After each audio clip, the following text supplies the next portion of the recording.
Sometimes it's quite good to reconnect with nature, you know, really enter your primalistic state. Not too primalistic, we're not Lord of the Flies here, but it's quite nice to go on, you know, a little wholesome camping trip, really just experience nature. It's quite good for the soul, quite good for the mind. Fucking hell, I sound like a motivational speaker right now that's about to sell you a $50 course, which is going to do nothing. But anyway, I've got quite a sad story today. A YouTuber that goes by the name of Storm had been making videos for about 3 months on going outside camping. And to be honest, this guy had wonderful videos, very aesthetic, very cinematic, just beautiful. And he had quite an interesting style to his videos as well. Like, he wouldn't talk in them, but there was a sense of communication as you'd watch them, and you almost felt like you were there with him. And this kid had a lot of fucking potential. However, when he was recording his last video, tragedy struck. So Storm decided to visit Lapland for his next camping trip, which is beautiful, by the way. Very snowy, very Christmassy. It would have been absolutely perfect for December. However, he ended up getting caught in a blizzard, and he unfortunately died. Now, he knew there was going to be a blizzard the night before, but he was fairly certain he was going to survive. He even messaged his grandmother saying, "It's snowing heavily here, but don't worry, I'll survive," you know. And he also contacted a couple of his friends as well, saying, "Tonight is going to get worse, Jesus Christ." So he was definitely aware of how severe this storm was going to be, but I don't think he'd quite fully grasped how fucking terrible it was going to be. Like, don't get me wrong, a blizzard off the rip sounds pretty bad, but I feel like most people would expect to be able to survive one. As long as you can make a fire and have a couple camping skills, you should be alright. However, there is a bit of an uncanny part to the story which can't really be too pieced together, because for some reason he left his campsite. Now, obviously the weather conditions were pretty fucking horrid during the blizzard. The trees were flying all over the place, you got snow coming in your face, you can't see anything, and his mum did suggest the idea that maybe his tent blew away and missed the blizzard.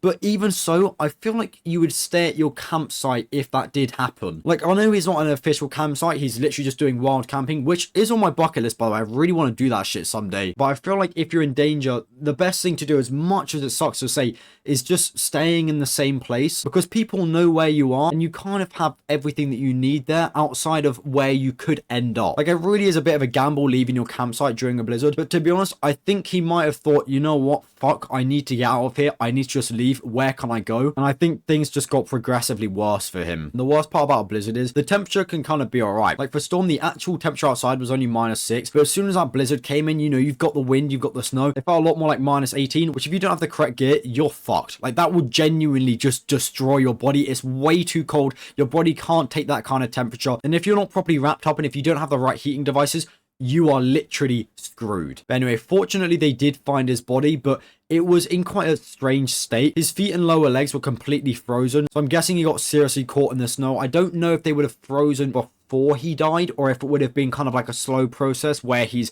kind of walking and eventually he's like, fuck, I can't take this anymore, and he just gave up. But surprisingly, his hands were still fairly warm, or they weren't frozen, and the mum suspects he had his hand warmers on him. So thankfully he didn't die with cold hands, which honestly would have fucking sucked, because I think having cold hands, there's nothing worse than that. Like, if you have cold feet, you're like, yeah, this is kind of uncomfortable, but I can deal with it. Like, you know, you're walking on them, you can still feel your feet, you can kind of get over that. But cold hands, you ain't coming back from that. Like, I'm not being funny, but as soon as your fingers start kind of freezing up and you're like putting them in your armpits to try and warm up and you're not feeling shit, yeah, that shit fucking stinks. However, he was also found with a broken nose, which really interests me. They suspect that it was from a fall, but without a doubt, as the mother is suspecting, he definitely would have suffered for quite a long time. Like, it's very difficult to die from the cold because it's such a slow process. Like, if anyone knows anything about temperatures, when something becomes extremely cold, everything involved in that thing just starts to slow down. Your cells starts to slow down, so does everything else. So freezing to death is a fucking horrible experience. You literally just feel your body like entering slow motion,